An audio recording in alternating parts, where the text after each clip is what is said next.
Hello, everybody. Welcome to a very special episode of Wrestling with the Future. I'm your host, Angelo DeCipio, joined as I am every week by the happy haberdasher, the smartest guy in the room, Dan the Man Sebastiano. Daniel, how are you tonight?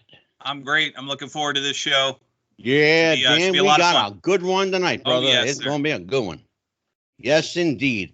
I was going to call tonight's episode Wrestling with the Future of Magic, but that just doesn't seem to do justice to our guest. He is the grand illusion of Bobby Borgia. Bobby, welcome. How are you, my brother? Fantastic. What a great introduction. It's a big lie, but that's fantastic. Thank you. Well, I will tell you, speaking of introduction, I thought about, and Dan will tell you, I usually write the intros, but I tell you what, I saw something. I couldn't write a better intro than what is already posted on BobbyBorgia.com. So if you'll indulge me, let me just introduce people to this gentleman who I know as Bobby Borgia. Bobby has been thrilling audiences for the past 30 years with live performances and appearances in more than 70 countries from Asia and Europe to Las Vegas and Hollywood's Magic Castle. He's appeared on numerous television shows, including Masters of Illusion, The Greatest Magic of Las Vegas, and The Pretenders, and has been a recurring television host on The Disney Channel. Bobby's work as an illusion designer, magic consultant, and technical advisor has made him one of the most trusted experts in film, stage, television, and the music industry. He is also the illustrator of the very popular The Complete Idiot's Guide to Magic Tricks. And we're going to talk about that book tonight, brother. We are going to talk about that. Without further ado, ladies and gentlemen, a young man, and I call him affectionately a young man because when I met him, he was a very young man. Yes, I was. 19 years. My friend, Bobby Borgia. How you doing, Bobby? I'm fantastic, and thank you for that amazing introduction, Angelo. That was You are quite welcome. We should tell people, Bobby, that I met you a long time ago in a land far away called Atlantic City. Yes, you did. That was my first big production show, review show. Right now, where I'm live in Erie, Pennsylvania, where I grew up. Yes. And when I was 18, I graduated high school and moved to New York City. And my first big gig was the Roger Manami production of Wildfire, which was a production show at Merv Griffin's Hotel Resorts International. Yes. And I think I was 18 or 19 years old. I was 19. Yes, you were. You were a mere pup. Mere pup. And you, my friend, were the one that took care of all of us. There was a big cast, of the show. Oh, yeah. 3 guest artists, and then the whole dancers and singers and all that. And when you called me the other day, the word surreal comes to mind. That's all I got to say. I was like, what? Yeah. Yeah. I will tell you, it's interesting because the night that I met you, I met another interesting gentleman. We'll talk a little bit about him tonight. Yeah. We just lost him, the amazing James Randi. Yes, sir. James, I met, and then, Dan, you'll find this amusing, and there's yet another weapon in your arsenal to use against me. But James Randi and I met because he tried to pick me up. Pretty much, probably. Yeah, he did. And he was a sweet guy, wonderful guy, smart as a whip. I mean, really, really bright. In fact, some people say, Bobby, he may have been too smart for his own good. He was wise, smart, and he he was a clever man. He wrote me a letter when I was a kid and was managing me for a while. Myself and Joaquin Ayala, and I remember getting a letter from James Randi, and I'm like 16 years old, like holy crap, Yeah. Yeah. Well, he had a profound impact on pretty much everyone who ever met him. And what was your initial take upon hearing that James Randi left us? Well, I mean, I was in shock, first of all, and I was like, oh my God. And I think he lived an amazing life. I mean, that would be an understatement. Oh yeah, was sure. he 92? Was he 92? Yeah, 92. Yeah. I think he lived an amazing life, and I know at the end he was in a bit in pain with the cane and everything like that. I mean, he really was an icon. You think about him, and he just walked to the beat of his own drum and had a persona that was larger than life. He was actually not far from here. Toronto, Canada is where he's from, which is a 3-hour drive from Erie. Yeah.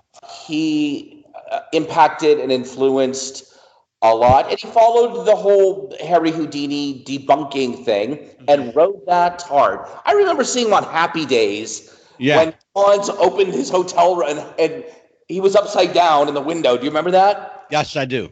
Very much. Bizarre, very pop culture kind of guy. Yeah, Dan. Yes, sir. When James Randi passed away, you were one of the first people in my circle to express your condolences. What kind of effect did the amazing Randi have on your life?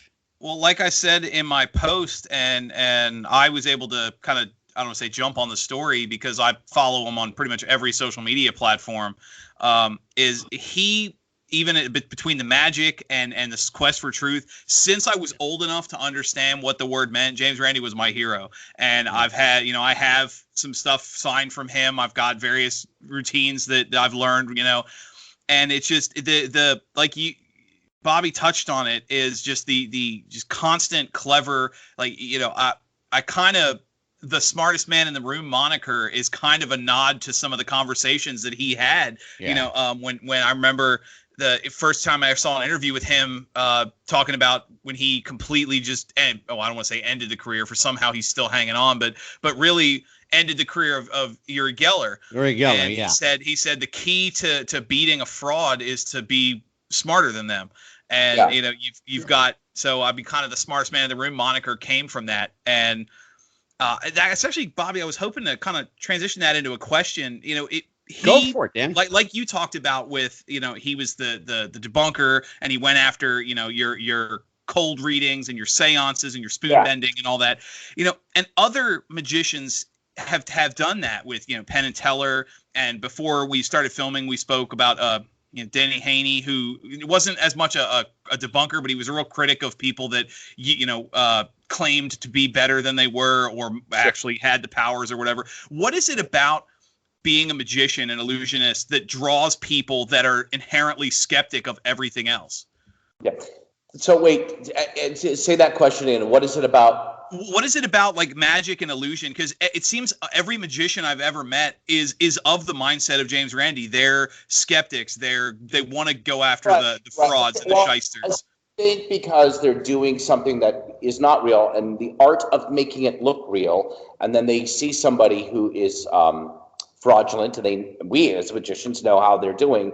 My perfect example, which was, and you probably remember the show called That's Incredible. Okay. Mm-hmm. And this guy came on, and he could flip telephone pages, and please forgive me, can't remember his name, but his name was James Hydrant. Thank you. Yeah. And he was getting a name, and this guy was starting to get a lot of press. Yeah. Now they bring him on, and he goes, "Well, tonight we have a special guest." It was Kathy Lee Crosby. She goes, "We have a special guest for you, James. The amazing Randy's here," and you just saw the blood draw out of his face. Exactly. The giant neon "Why Me" sign blinking above the guy's head. And James Randi did one thing. The guy was moving I think it was a pencil on a needle with an aquarium around it or something. Yeah. And he had a box, and he goes, "I'm going to ask you to do this again." And he took out those styrofoam peanuts. That's all he was, yeah. He just placed it around the other thing. He goes, "Now do it." It was great. I was like, and he goes, "Oh, my powers are drained," and I'm like, it's this. What it really is, it's about being authentic with your authenticity as a human being. I don't care what profession you're in, okay? About being authentic and true power, which comes from here, not the ego-based power that comes with the territory, the job title. When that job title goes away, that power goes away. And there's a lot of people that get in a position and abuse that power. But when you really just follow your true power as a human being and follow, just be one with your word. And It's that simple. Well, I think, Bobby, not to interrupt you, but I think James Randi said it himself in his book, An Honest Liar. Yeah. Because a magician, if you think about the essence of magic, right, a magician is the single most honest individual you'll ever meet, because they'll tell you they're going to lie to you. I'm going to lie to you. You're going to watch what I'm doing, and I'm lying to you, and I'm going to lie. And I'm telling you I'm lying. And you're going to thank me for it and pay me. Yep. Lots of money. When he hired those two young kids and did a behind-the-scenes documentary, and he taught them how to bend spoons and stuff, and he would put them out in Fool Scientists, and we all know as magicians how easy that really is to fool somebody. Sure. But you see people like Darren Brown is like, look, I'm a magician. I don't have powers. But when you see people abuse that, it's, come on, what are you doing? Let me throw a name at you, Bobby. There's a guy that's he's getting a lot of play, especially these days, and not necessarily for the good. He's a guy from Great Britain named Dynamo. Yeah. He's kind of, I don't want to say loosely based. I'm just going to say he's kind of a Chris Angel ripoff. Let's just call him what he is. Chris Angel ripoff. He was a breakdancer. Yeah. And he got managed by a guy who was in the music industry, and oddly enough, really doesn't know a lot about magic, but he hired Danny Garcia and Rico de la Vega to basically go, show me how to do this. Yeah. And they went over and they consulted and created all this stuff for him and go, hold it like this, do this. It was the same thing when Blaine hit. Everybody just started copying him. Same thing with Copperfield. Sure. When David Copperfield hit, everybody, they don't have their own identity. So they're going to copy that I have no respect for that whatsoever. Let's talk about that. You said something that I take personal. Because I love magic and I like to be fooled, right. and I pay magicians a lot of money to fool me, including people like Bobby Borgia.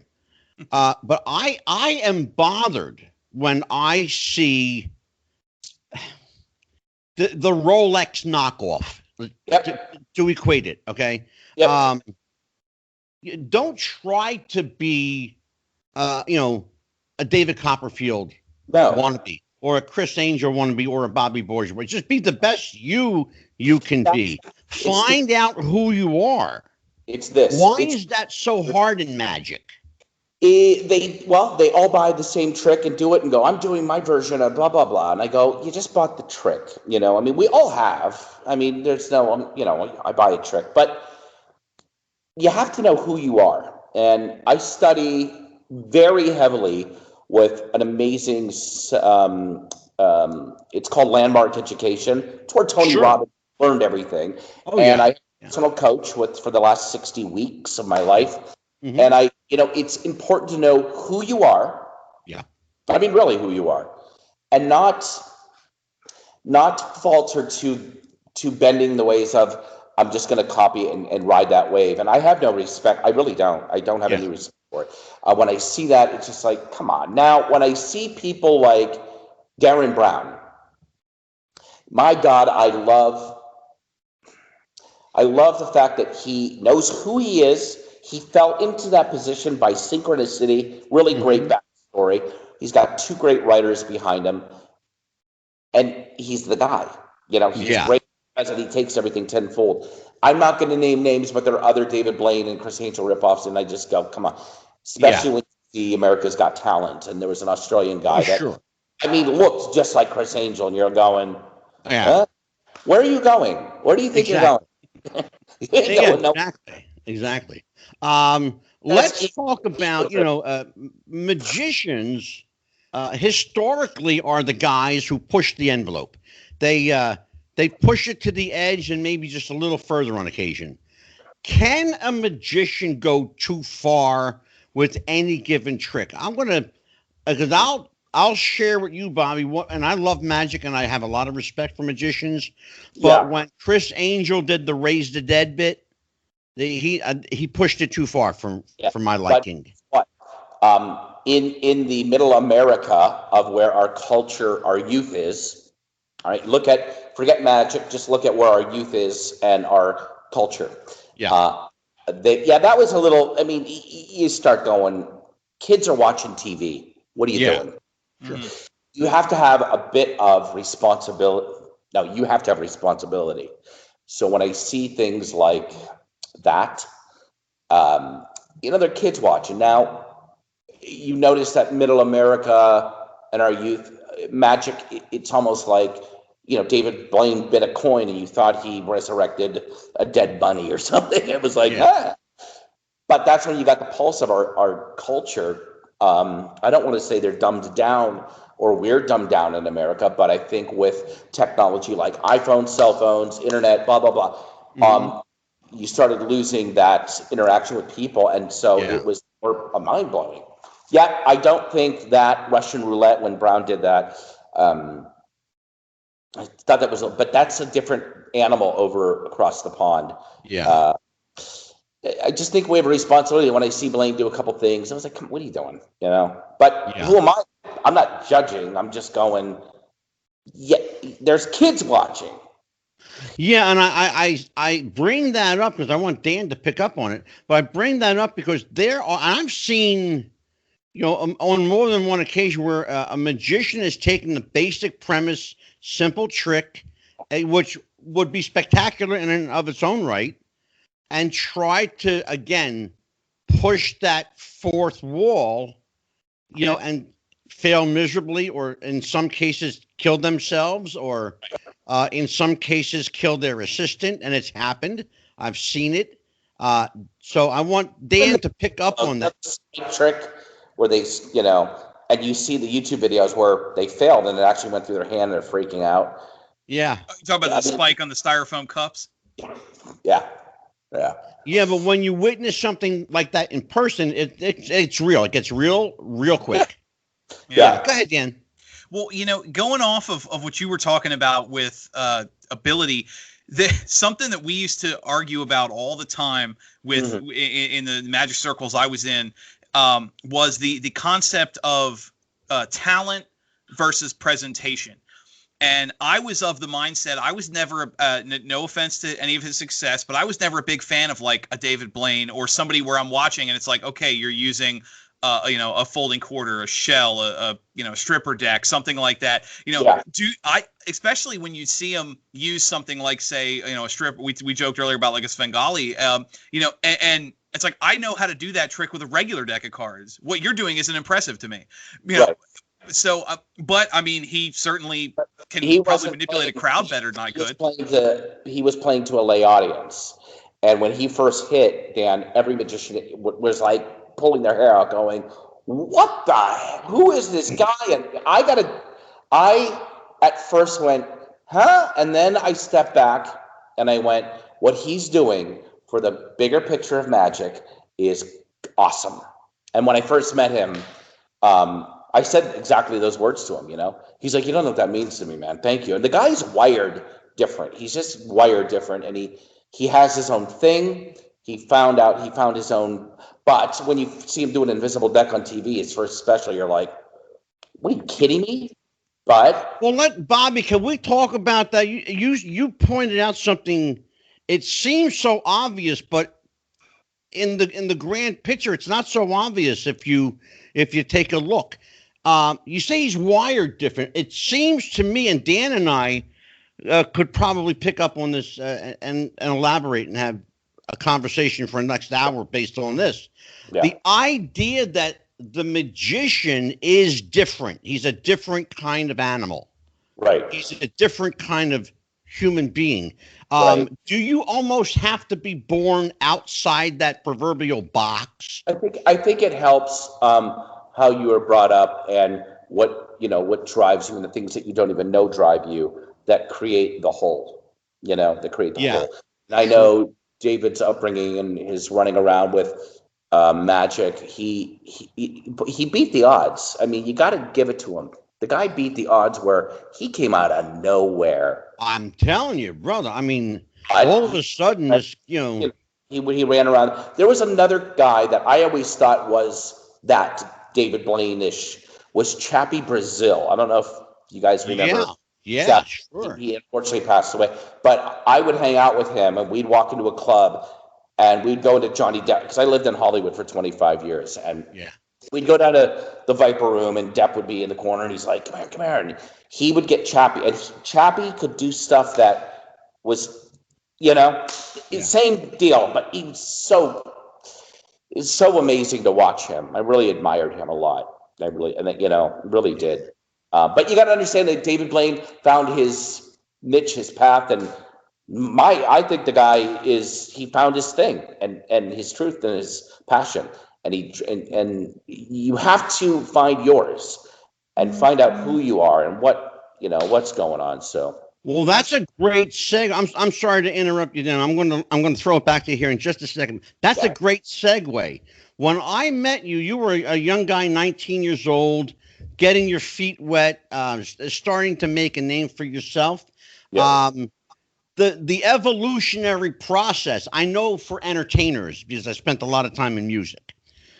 For entertainers, the evolutionary process is get booked on a smaller show, be the opening act, work your way up to that middle position, and then headliner. When you're a young guy and you're given this production value, there's a responsibility not only to your audience, but to the people throwing lots of money at you. But I didn't know better. I didn't know any of that. What did I know? I'm like, okay, it's better that I didn't know. I'm a kid. That's a great point. Had you known that there were literally hundreds of thousands of dollars, right, wouldn't have made a difference to you. Pooped my pants. Go ahead, Dan. Pick up. Go kind of circle back what you were talking about with the effects certain popularity has. I'm curious what your thoughts are, because it's another topic that came up a lot in the old shops. Was in the 90s, Fox ran a series of specials about the Magic's Greatest Secrets Revealed. Yeah. And Valentino, I think his name was, the masked magician, and he did a bunch of bits. And on one side, obviously, there was an anger of, I know people who make their living doing everything you're doing, and now it's going to hurt their crowd. And on the other side, we had guys that are saying, for the first time, I've got to get creative on, the sawing a woman in half, or things like he revealed how the water escape, the Harry Houdini water escape, like that's any less impressive that I know how it's done. And then there were people like me who said, I don't give a shit. I still like my magic, and I'm still going to watch. That's what I was going to ask you. What your thoughts are on that process. Okay, so the mastermind behind that was the head of Fox Reality TV, and his name is like off the tip of my tongue. I'm lost, but I was in the middle of a meeting with this gentleman, and it made me think outside the box and come up with a different way. Of course, it affected me. I was like, how is this happening? But I learned something over the time. If you ask anybody, do you remember how any of the tricks were done when you watched the show? And they're like, no, but it was cool. That was a tough one, when that first came out, and everybody's like, oh, I know that's done. I go, well, which one? They're like, well, I don't remember. They don't. They really don't. Bobby, is it a slippery slope if you're the guy that has to do that? Well, if Valentino didn't do it, they were going to find somebody else. Well, yeah. If you throw enough green at somebody, sure. Fox TV was, what was his name? That'll come to me. But no matter what, he was going to air this show. And Bruce Nash was the production company that put it together. And it's pissing me off. I can't remember his name. He's like this rock star producer, head of Fox. And now he's head of Sony now, television. But it was just like, but it made me go, I'm going to think different. And I came up with this idea, and I got a pitch meeting. They ended up buying it. Then it never aired. Story of my freaking life. But, it was very interesting.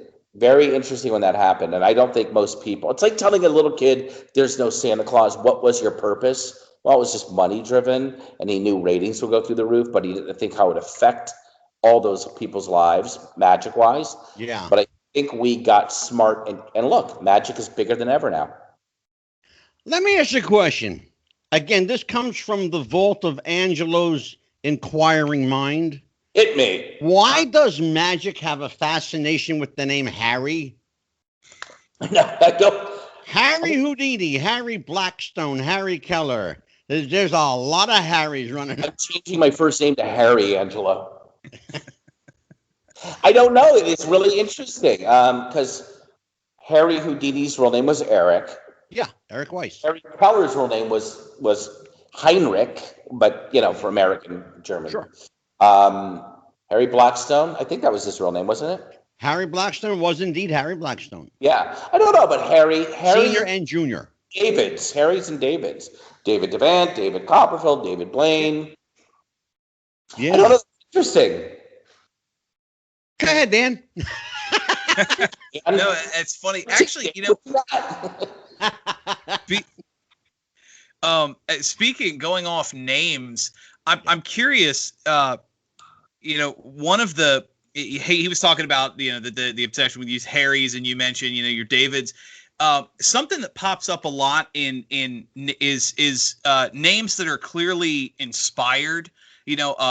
Obviously Houdini, and then me personally, my favorite of all time was Sly Dini, and you see people kind of try and work that Dini name into things, or maybe they'll do kind of a look like where do you draw the line between flattery and right. being a knockoff, like what we were talking about earlier? Yeah, I don't know how to answer that, Angela. It's all you. I don't know. I just think that's a personal choice. I think Sly Dini, Tony was freaking amazing. A nice Italian guy. Come here, watch it close. Bang, Yeah. I wanted to have a cannoli or raviolis with this guy so bad. Right? I saw an interesting film in preparation for this interview, Bobby. Yeah. The film was called The Dark Side of Magic. And it is it's a documentary.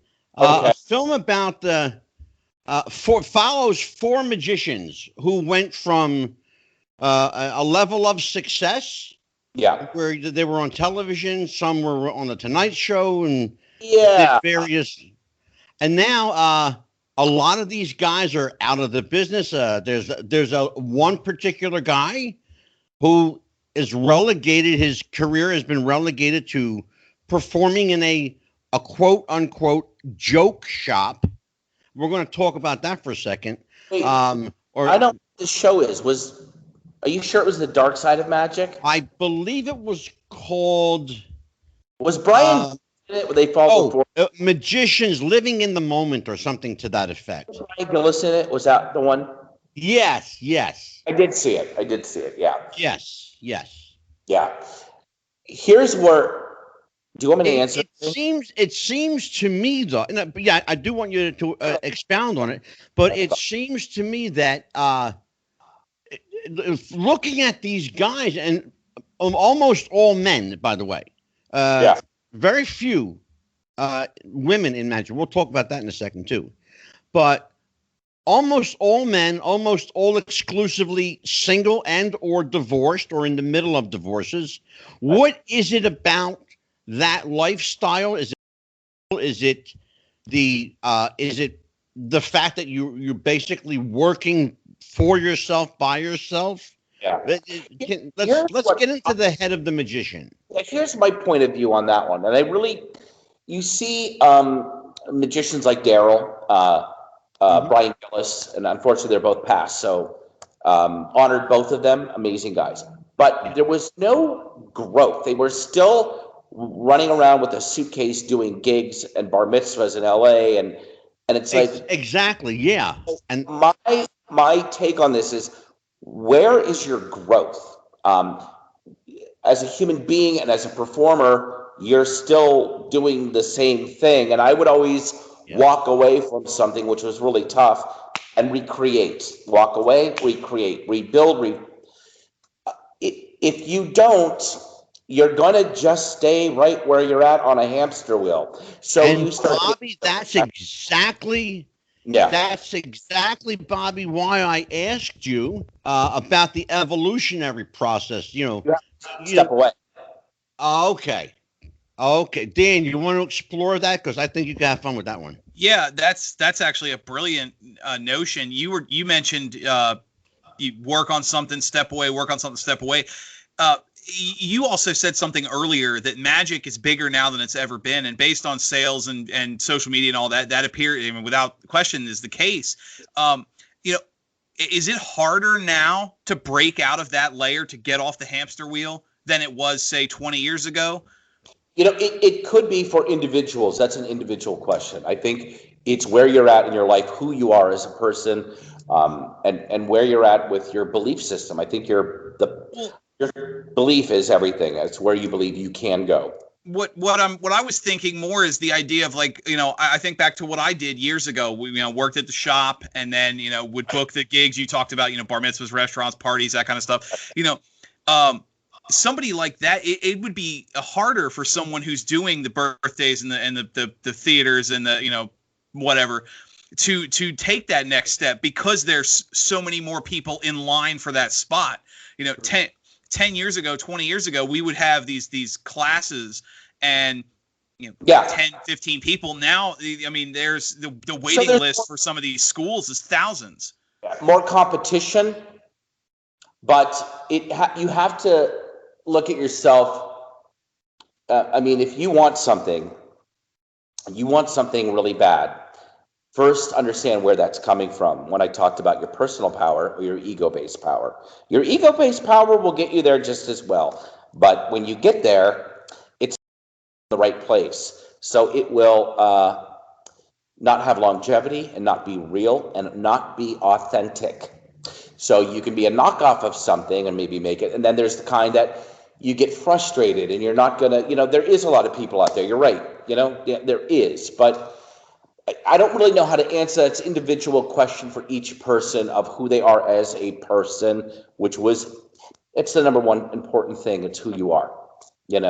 Forget the magic tricks. Who you are, how much drive you have, how much you can get beaten down, push through, be able to do something and then walk away from it and start fresh.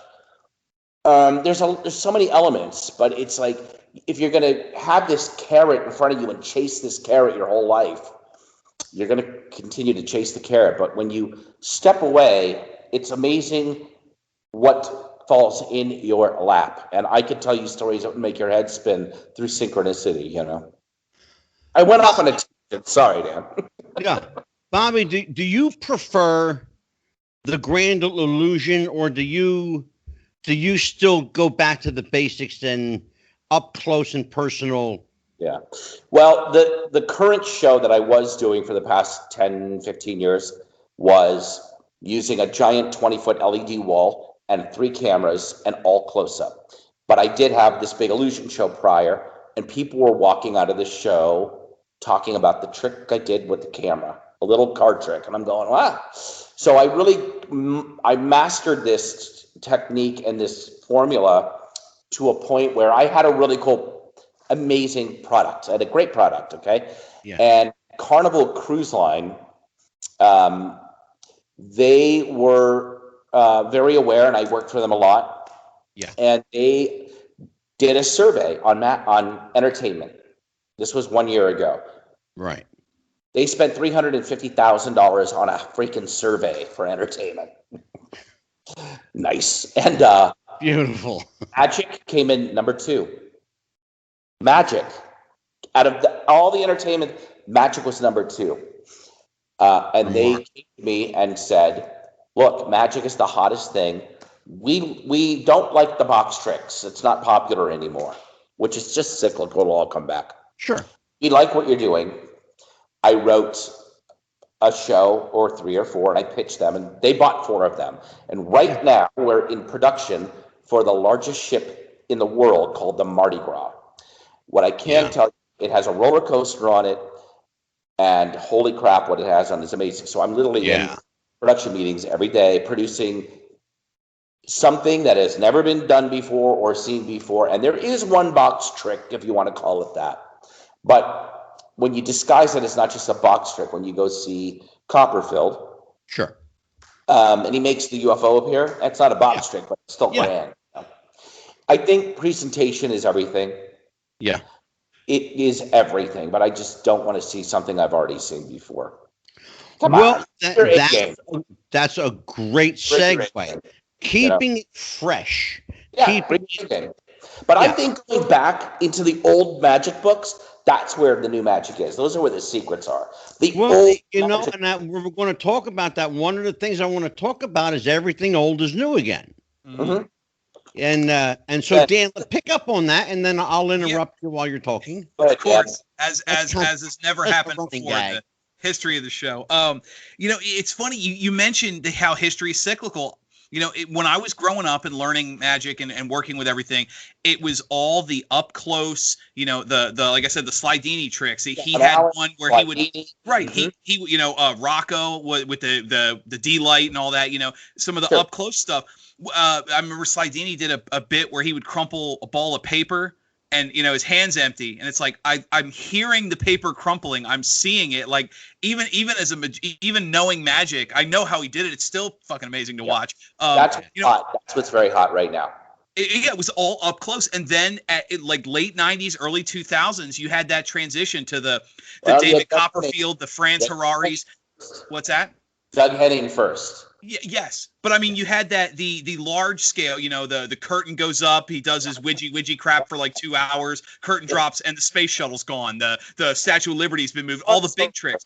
Yeah. And now that's kind of went away, and now we're back where we were 20, 30 years ago. The small stuff. Go ahead. No, keep going. I'm sorry. Well, no, I'm saying is I think about the stuff that I learned, the old, like I mentioned, Denny and Lee's, the magic shop in Baltimore, I used to go to all the time. Sure. He had books from the 30s and 40s and 50s, and there's stuff in there I'd never seen before because people aren't doing it anymore. So, the old is new, and it's also with the advancements of digital film and things like YouTube, up close magic. It's much easier for me as a YouTube star to do a sleight of hand on a table than it is to set up a huge stage and make a truck disappear. Yeah, it is it, and you're connecting with people. It's not you are connecting with people, and that's when I discovered I had this show. My show was in a 2,500 seat theater. Oh wow! I had a deck of cards and 3 other objects on my body. I had 3 cameras, and I had computer graphic animation that would match each story I would tell had B-roll footage that would match my presentation and tell this great thing. And it all of a sudden had layers to it of like being on a live TV show and watching Ancient Aliens or something live. Yeah. That's what it was. Right. Yeah. And I mastered this thing. I burned out. I was doing like 18 shows a month nonstop. Just out of curiosity, you say you were telling a story. Is that transitioning from trick to trick, or do you mean a story like a Sam the Bellhop type routine? No, but which is a great trick, by the way. Telling the story, each individual act would have its own story. Okay. And if you want to get clever, this new show has a big story with little stories in it, and it all ties together. Yeah. So, there was an evolution on that. So, Bobby, let's talk about that. I'm gonna pick up on that a little bit. You're in your theater. We should tell people that you are in Erie, Pennsylvania now. You are in the Keller Comedy and Magic Club in Erie, PA. It is an imposing building. It's a monster of a building. Mm-hmm. Now, I'm hoping that the club is on the bottom floor. Yes, it is. Let's talk. Do you have? I believe if I looked at the setup right, you have a video wall up on your stage, right? No, I have. No, not a video wall, but I have 6 giant screens that are Okay. in the theater that uses cameras everywhere. So it's a more intimate 300-seat theater. And how often does the show change up? Yeah, every week is a different performer. Basically, this was a very successful and popular comedy club for 20 years. It was called Junior's Last Laugh. And you name it, they were here. I mean, Harry Anderson, Piff, you know, name any major comic, they were here. Yeah. But for 20 years, it was just the same comedians and successful, don't get me wrong. I had an idea when I was a kid. I met a woman who was Harry Keller's niece. Her name was Catherine Keller Blakely. And I was 16, and she said, you know, young man, my uncle was Harry Keller. And I was like, wow. And I mean, I knew Harry Keller, but I didn't really know. Yeah. So in 2016, I got serious, and I produced a show called Flick. Had a bunch of money, and I bought a boat, and I hired attorneys. I got attorneys to, you know, I got the trademark on them, and I started building this idea, and I ended up buying the comedy club. Yeah. My goal was to turn it into Keller's Modern Magic and Comedy Club. And Harry Keller was from Erie, Pennsylvania. And therein lies the segue.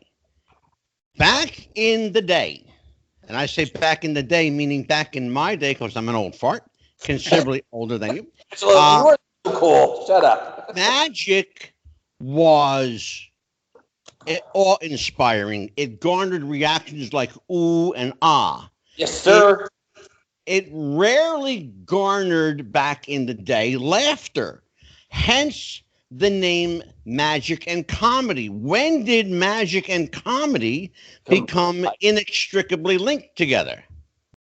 Boy, that's interesting. I couldn't give you the exact date, but I remember watching HBO when I was a kid. Most of the magicians, I would see Goldfinger and Dove on those specials. You'd see Hans Klock. You'd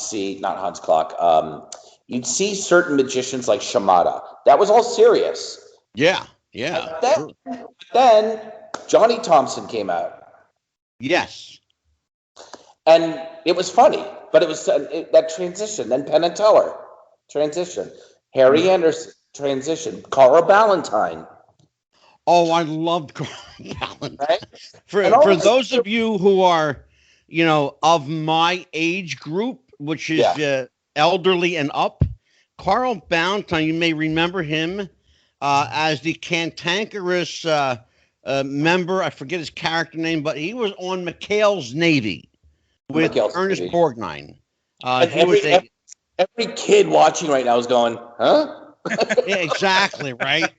Giving my age away. He was also a member of the Friars Club, the famous Friars Club. He was a vaudevillian comedian and magician back in the day. Yep. Which was really interesting that, to my knowledge, and Bobby Borgia, you son of a gun, you just brought it up, that you made the connection for me with comedy and magic. Carl Ballantine. He was the guy, because it was. Yeah. Dan, do you know anybody before Carl?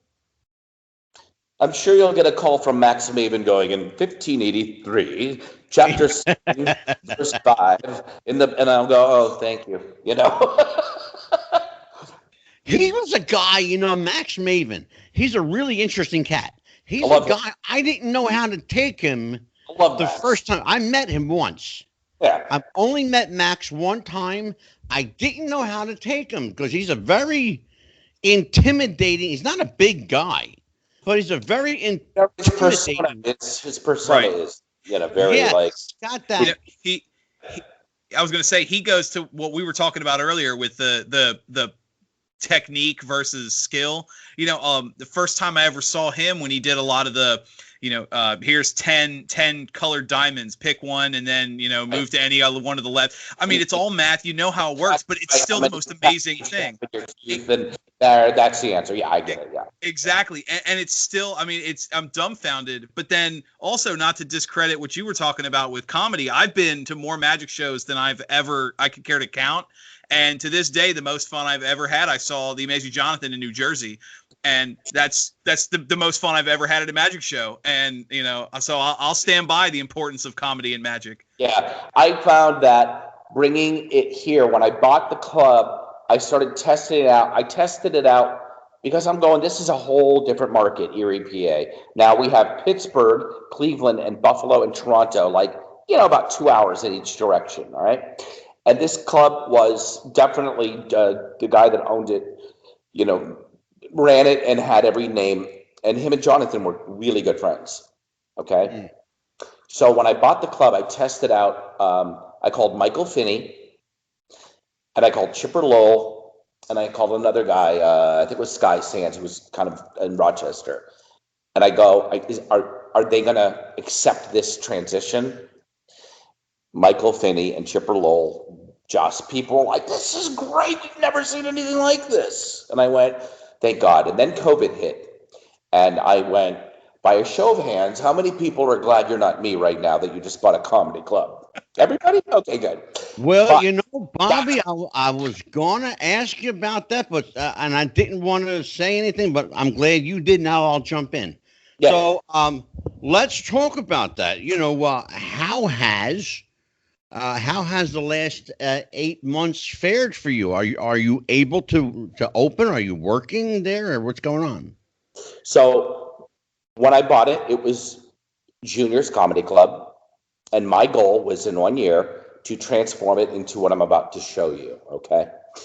So 3 months later, it was March. Harrison Greenbaum was the last act that was here. Right. And we had Sinbad booked the next week. And all of a sudden, this thing hit. Oh, so I had wow. CAA calling me, going, look, he's coming. Don't worry about this. And I go, no. This isn't, no. And that was the last time, mid-March was the last. Yeah. And when COVID hit, I turned to my partner, Christy Lowanis, amazing human being. Yeah. And I said, let's go. And ripped this. And I went, I'm going to look at this as a proactive, positive choice. And I completely turned this club inside and out from head to toe into what I wanted this to be. So I took a negative and turned it into a positive, which my mother taught. Beautiful. So it is Keller's Magic and Comedy Club. I love your slogan, conjuring and cocktails. Beautiful. Love it. Thank you. Does the establishment have food? Do you serve food there? Yep. So we have dining and deceptions, cocktails and conjuring. I have a restaurant. We own a restaurant here with the bar. And then the showroom, and basically it's an 8,000 square foot venue. And what's really cool, you guys, is magic, big picture. You got Smoke and Mirrors in Philadelphia. If you guys are watching, you guys are awesome. Please forgive me for not being on the podcast or for on the calls with you guys. You have Smoke and Mirrors. Pittsburgh has Liberty Magic. Chicago Magic Lounge. Nashville House of Cards. Magic Castle. I could go on. You know, it's sure. But what I had up my sleeve was, and a lot of people are just copying the castle. I'm not disrespecting clubs, but one club in particular just redid the castle. And I went, what? Why? So what? I mean, that doesn't do something. So my goal was everything. I mean, I can show you when you're ready. Yeah. Harry Keller was from Erie. His house was. We are going to take a look at Keller's Comedy and Magic right now. Bobby, you want to give us a little tour? Okie dokie. Beautiful. Here is the entrance. When you walk in, there's Keller, the man Houdini called our greatest American magician, with the water torture cell. Love it. This is our introduction wall, which... Uh-oh. Where'd Bobby go? He paused his camera feed.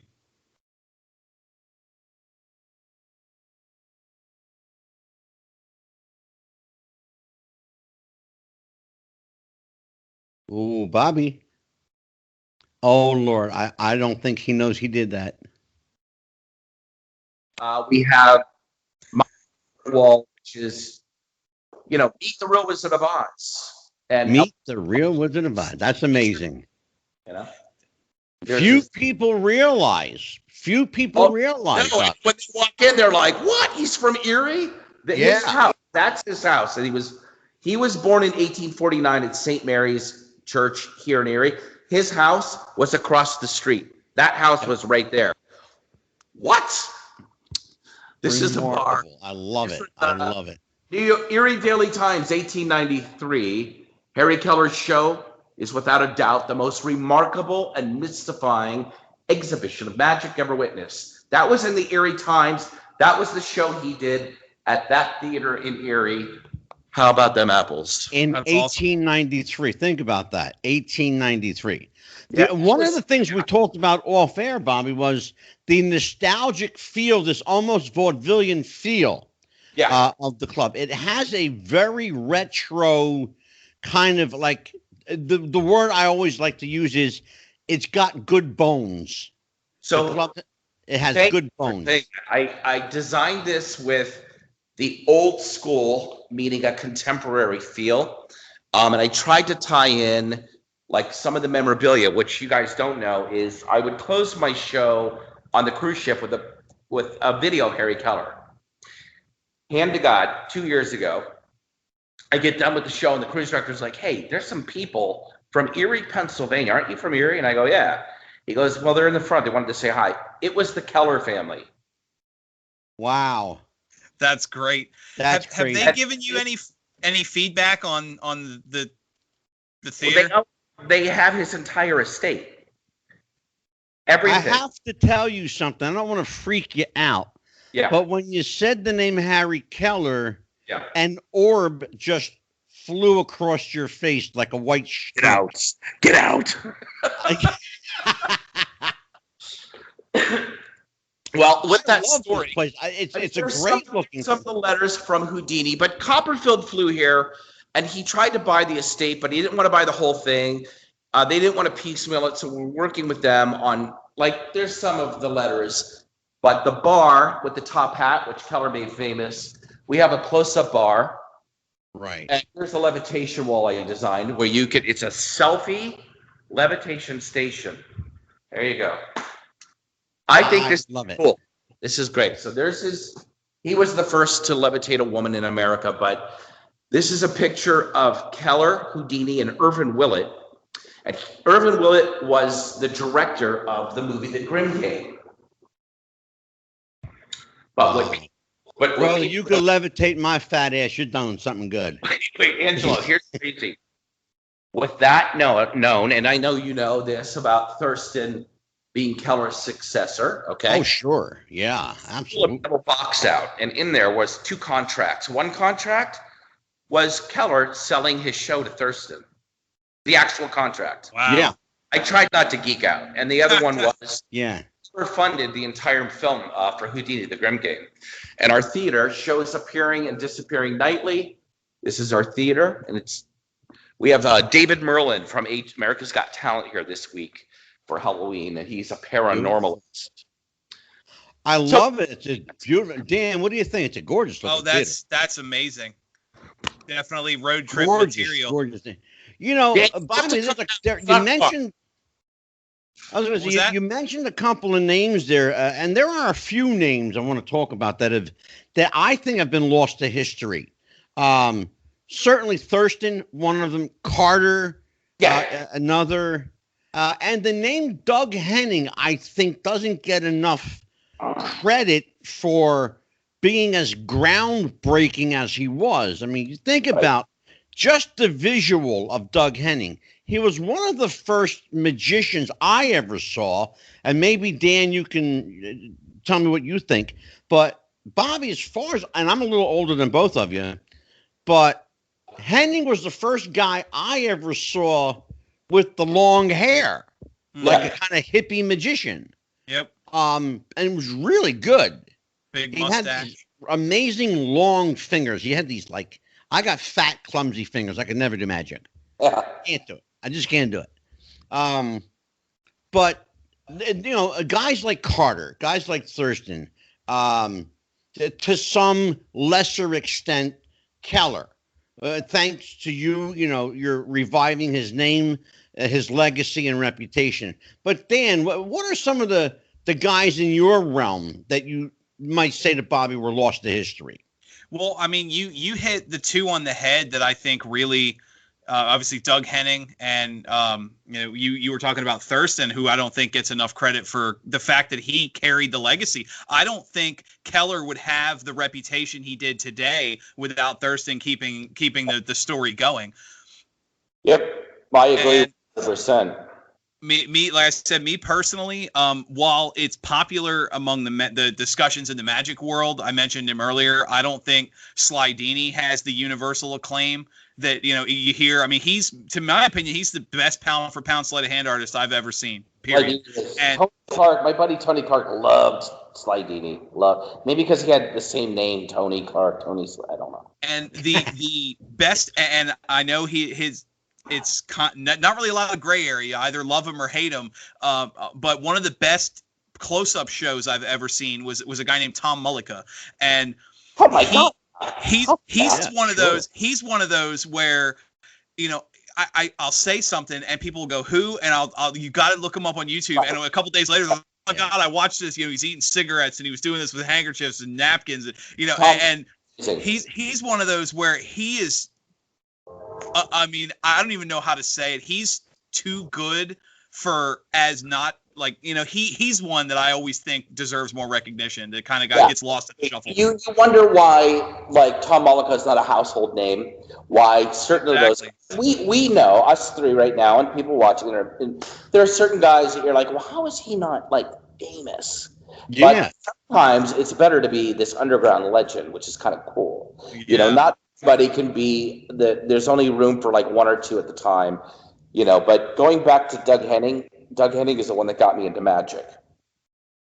And interesting. Let's hear that. I don't know that story, Bobby. I saw Doug Henning on Captain Kangaroo when I was 5 years old, and my brother Anthony Scott Borgia was a year younger than me. He was the first successful liver transplant in the United States of America. And he died 3 months after the operation. So my brother Tony dies. I'm 4. Now I'm 5. I don't know where my brother goes. And Doug Henning was on Captain Kangaroo, and I watched and I went, it was the escape I needed to fill that void.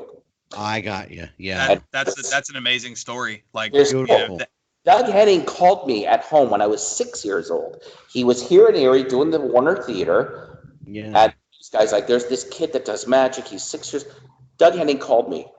I own Doug Henning's jumpsuit. I have the original jumpsuit with his name in it. I had his kid car levitation and 2 other props. I got rid of those. But Doug Henning was the reason why I got into Magic.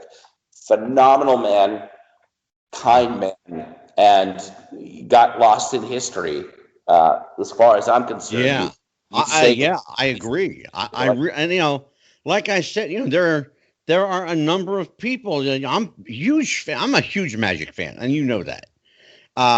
But there are names that I shudder to think, what if people knew who they were, the legacy of the knowledge that they could pass on through their work, through their magic, through their writings. Doug Henning is the reason why we have Jim Steinmeier.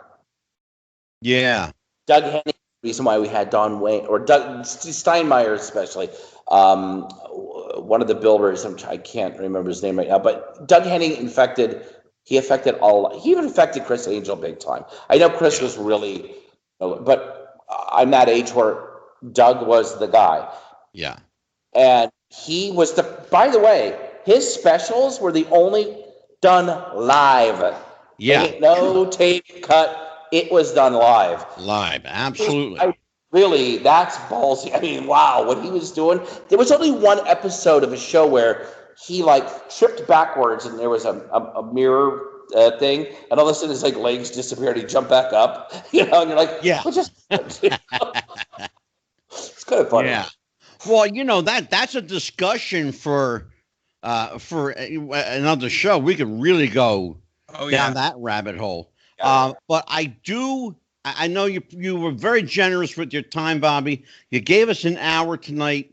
I promise this will not be the last you will see of Bobby Borgia, because if I have to go to Erie and hog tie his ass, he's coming back. You guys are both invited to come here to Keller's, and if you're interested, it's kellersmagic.com. You can see the performers coming. We're trying to do through COVID, and my goal was to resurrect Harry Keller and get all my friends to work. Dan, it was so nice meeting you, and I would love for you to come down here, man.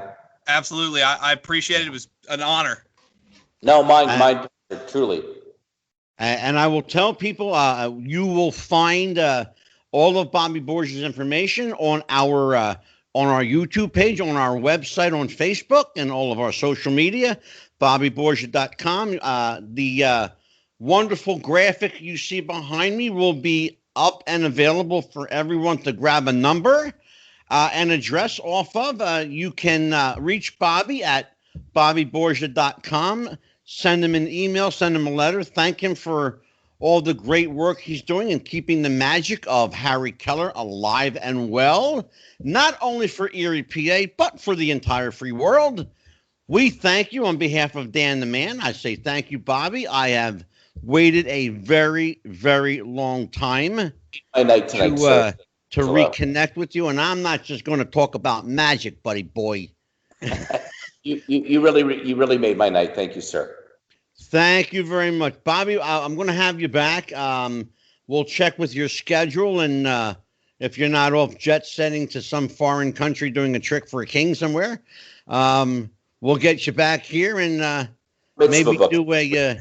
Maybe we'll get you the next time you're here. Maybe we'll get you to do like a up close and personal, sleight of hand.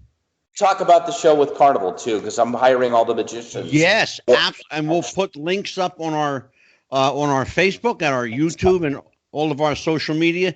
Bobby Borgia, thank you so much, Bobby. Appreciate you. Thank you.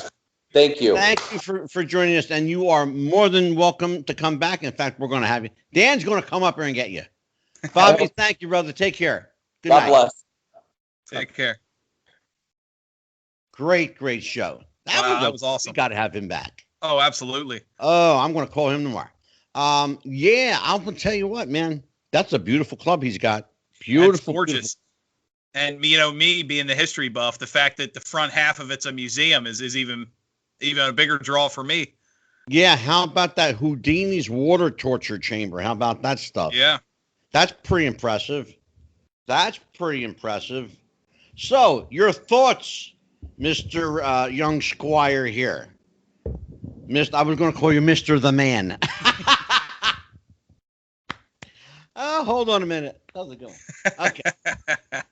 So, what do you think, Dan? Bobby Borgia, one of the preeminent illusionists in the world, my friend. Oh, I mean, phenomenal talent, great stuff, and clearly, most importantly, clearly a fan. You look at some of the greatest minds in magic today. Penn and Teller, and he mentioned David Copperfield, Lance Burton. These guys are the collectors and the fans and the historians. A lot of what we know about old magic comes from magicians who were fans who kept it alive, and I think that's really important. I think he clearly loves the art. And I'm glad you pointed that out, because Bobby really is a fan of the genre. And I think not only does it show, but it comes across in his work. The fact that he appreciates being shown a magic trick shows in the way he performs a magic trick. And if you've not seen him, Dan, go online on YouTube or go on to bobbyborgia.com and watch what he does at the club. He wears a headpiece microphone. So his hands are free. Yep. And he goes into the audience and performs up close. And he's got, as he said, it's a 3 cameras. He's got 3 television cameras that follow him around the club. It gives it a very much a live, for lack of a better explanation, a live TV production feel. Yes. You feel like you're in the audience of a TV show. Right. Is how it comes across. better way to put it. And it really does. It relates in a way that's personal and personable, but it also speaks to the inner child in us. Everybody loves that magic trick. Mm-hmm. You know, where did the quarter go? How did he do that? How did he do that? Of course. And I asked him once, how'd you do that? He goes, I can't tell you. Yep. Because then it wouldn't be a trick. I said, okay, but I still want to know. Tell you, that was I mentioned working at the magic shop. The way we were set up was kind of a performance set, like a couple of corner set tables, and then that would draw the crowd into the shop. And It was funny that we used to butt head. I don't want to say all the time, but we used to butt heads pretty frequently with people who wanted to know how it's done. And it's like, well, we have classes and we sell this illusion, so I could tell you, but it's not going to be free, you know? And exactly. It's great, and it's a shame I didn't get the chance to ask him about that, because I would love to talk, you know, his opinion on because with Amazon and all these online platforms now, it's so much easier to buy tricks, but most of what's out there is garbage, and that's I mentioned Denny Haney, the guy who got me into it, and that's where it all came from. That was one of his big things, was all these crap tricks that started popping up in the early days of the internet, eBay, and you know. And I'd love to hear his opinion. Glad you said that, Dan. I'm glad you said that, because I am not a fan of the so-called spoiler videos, right? Where, you know, they show you how the trick is done, or allegedly show you how the trick is done. In some cases, it's pure bullshit. Look, I mean, you can take any situation, any scenario, and create a plausible explanation for how any given thing is done. Of course. Doesn't mean it's the right way. You know, that's something we ran into, and I used to run into a lot when I would perform, is somebody would call you out on it and be completely wrong on how it works. Yeah. And you're like, you know, no, that's not how it works. Oh, well, of course you're going to say I'm wrong. Like, no, I'm legitimately, and you know, they couldn't understand that I'm not defending the trick. I'm genuinely telling you you're an idiot. Like, yeah, exactly. Yeah, I actually saw it happened, believe it or not, to David Blaine. Somebody called him out on a trick. They thought they knew how he was doing this sleight of hand card trick. Mm-hmm. And in principle, they were absolutely right. But Blaine, being the mind that he is, took the very trick that he was being explained to how it worked, and flipped this, like they say in wrestling, flipped the script on the guy. Right. You know? And then the guy was left there going like this, you know. It was a swerve. I thought I knew how it was done. You know, it was a swerve, bro. Yeah, I love it. Speaking of wrestling, we are going to do, as the end of the year approaches, December, and we get closer to 2021, we are going to do much more entertainment-oriented programs, a lot more topical stuff, some news, some politics, not a lot at all, but a lot of entertainment. We will remain a wrestling-based program, but because of, and I felt like, and you and I talked about this before, right? But I felt like because of the nature of the business right now and how really bad it is, that there's really not enough wrestling news or coverage to spend valuable airtime on. But there's a hell of a lot of entertainment coming back. Oh, absolutely. And it's very important. You touched on it with the COVID. As stuff reopens, you know, I think it's important to touch on what shows are happening, comedy, magic, you know, theater. Yeah, absolutely. And one of the things I wanted to talk to Bobby about, and we'll get to talk to him on the next episode, but in Las Vegas, the perfect example, Las Vegas. Do you know, and I'm sure you do because you're the smartest man in the room, do you know that in Las Vegas, without exception, I can't even rib you on this, without exception, every single major showroom, the headliner is a magic trick. Mm-hmm. Chris Angel, uh, um, oh God, John Rudin, Illusions. Penn and Teller are in Vegas too. Yeah. And we're going to talk about, and Bobby mentioned a little bit, I'm going to talk about too, but Chris Angel's actually being sued right now by John Rudin for the Table of Death. Really? Yeah. I hadn't heard that. Yeah. Well, Chris Angel has taken it as his own, but he didn't invent it. He stole it from John Rudin. From Illusion. That'd be a good topic next time, Bobby. Magic's a lot like stand-up comedy. You always hear this mantra that everybody steals. Yeah. Like when they say about, but that's the big no-no. In stand-up comedy, you don't steal another person's jokes. Well, and in magic, you don't steal another person's tie-in. And that's the tie-in, Dan, because Bobby said it tonight where he talked about, and you were asking him a question. He said, somebody bought a trick. Mm-hmm. Okay, somebody bought a trick, which is one thing to buy a trick, somebody's trick and perform it like them. It's another thing to steal somebody's trick. Oh, absolutely. Without paying them a dime for it. It's funny. When I was getting into magic and performing, some of the elder statesmen that I worked with gave me some of their props and tricks and taught me how things worked.